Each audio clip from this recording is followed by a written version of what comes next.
Right, we have here this very fine cross, and this in fact is not a conventional graveyard cross, it is the Plympton Market cross, and we believe it was somewhere in Fore Street.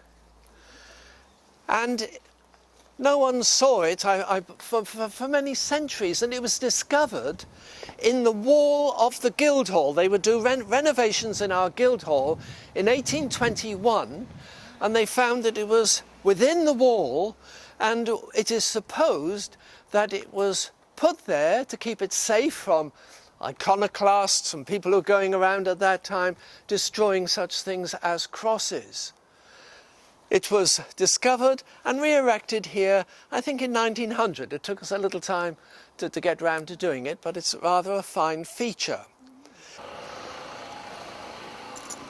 Have a look at this west door. Now, we know that the tower was enlarged in 1380, but this door can be attributed to between 1070 and 1090. So this makes it by far the oldest church in Plymouth. Right, let's go in. You will see if on either side of the altar, of course, depictions of the two patron saints associated with this church. On your left, you will see St Thomas. As you know, it was 1170 that he was murdered. And of course, on the other side, we have St Maurice. And St Maurice was martyred in 290. And a couple of years ago, Audrey and I went to Magdeburg Cathedral, which is dedicated to St Maurice, as so many churches on the continent are. You have to look far and wide in this country, a couple up by Hadrian's Wall. And we were interested to see the statue of St Maurice.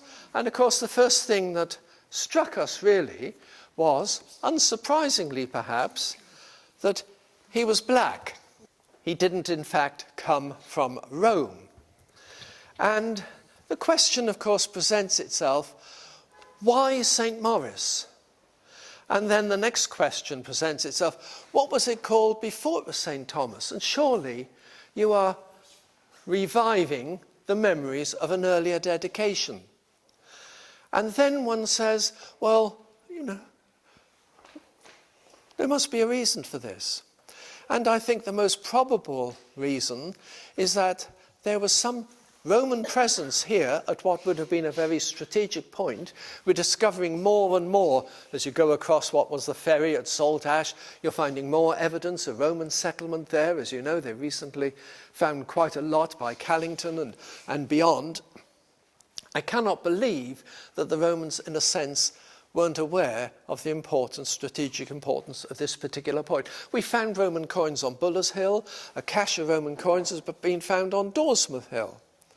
So I think of this as reminding us of a sort of ancient past which we can only in a way guess at. Won't take too long in the church because we've got an awful lot to get through. But just mention a few things. Like most of our churches, this is of course a mixture of styles, Norman Early English, granite imposts, a lot of perpendicular here, Robra stone, and so on and so forth. But you'll notice there the plaque commemorating Reynolds, Joshua Reynolds. In the corner there is a Jacobean font. Perhaps that is where Reynolds himself was baptized. The windows, mostly local families, Buller's, Aldrich, the photographer who lived in Plympton House and so forth. But the one thing I just point out to you before we go is this window, which is my favourite. This window relates to the Mudge family. Until 1958, General Mudge lived in Sydney House, Dark Street Lane, where the health centre now is. But the Mudges, a very significant family, in my opinion. Zachariah Mudge was vicar of St Andrews. His son John went to Plympton Grammar School with John Parker, great friends. and he became Dr. Johnson's personal physician. People were sent down from London to consult with him. He became Fellow of the Royal Society, designed telescopes. His brother Thomas went to Plympton Grammar School as well. He was interested in chronometers, in clocks. He made a clock for King George III, the King of Spain. He developed the lever escapement to replace the pendulum. He became involved in trying to find a more accurate chronometer. Well, not more accurate than Harrison's, but Harrison's chronometer, which you know was used to find longitude on long voyages, it was found that after a time it began to become less reliable. And he succeeded in that.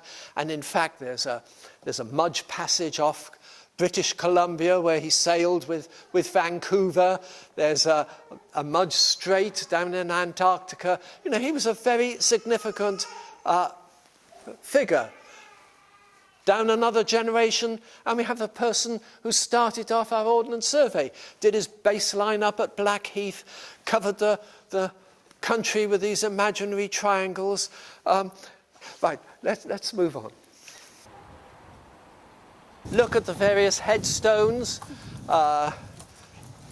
One thing one soon recognises is the high infant mortality of the past.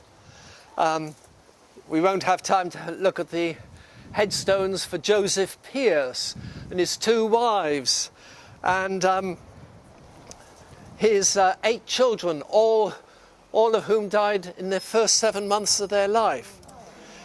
60 were buried in 1832 as a result of the cholera. But just behind there is a headstone. Would you like to read this out, George? I'll read it. Sacred to the memory of William, eldest son of the Reverend William Gray, minister of this parish, and Eleanor, his wife, who died of cholera after an illness of 12 hours on Sunday, the 20th day of August, 1832, aged 4 years and 9 months. And underneath there is written this poem which he composed. No more, my boy, thy cheerful smile shall soothe thy father's troubled heart. No more thy playful talk beguile the cares that worldly thoughts impart. But oh, no more shall sorrow pierce, no more shall care thy heart annoy. No future anguish cross thy peace, or disappointment mar thy joy. For thou art gone to brighter scenes, where worldly sorrows have no place, where all thy Saviour's glory reigns, and all his love you plainly trace. I'll weep for thee, my boy, no more, but fondly still thy memory hold, and trust that mercy is in store to call me to my Saviour's fold. And then, dear boy, we'll meet again. Again thy cherub smile I'll see, and never more shall care or pain disturb my happiness with thee. I think they recognised at a fairly early stage that, of course, the problem was water. Water plays an important part, really, in the story of St Maurice. And there was a survey of the water supply. They did this in 1889, 165 surface wells, 124 near closets or drains, 18 homes dependent on a hillside stream, 5 had wells that were often dry or dirty, 2 families relied on rain, 18 houses had no water supply but used 2 open dipping wells. So things weren't too good, but eventually they decided to bring water to St Maurice, and in 1893 in it came, the great ceremonies of turning on the water up where we started at Pocklington. And I came across a letter in an old copy of the Morning News of that period in which the writer said, "We prefer to take our chance with cholera and the rest than be bullied into health." There you are. They're still around, aren't they?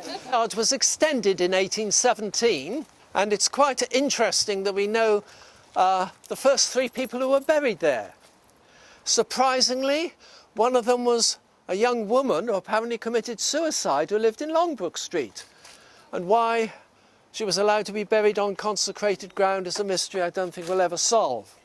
The second one was a Mr. Cause, who was a miner who used to walk up to Shaw Prior every day, and he went missing.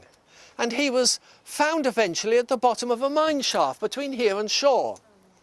The third one was a Lieutenant Hines, and he had fought a duel down by Peacock Meadow.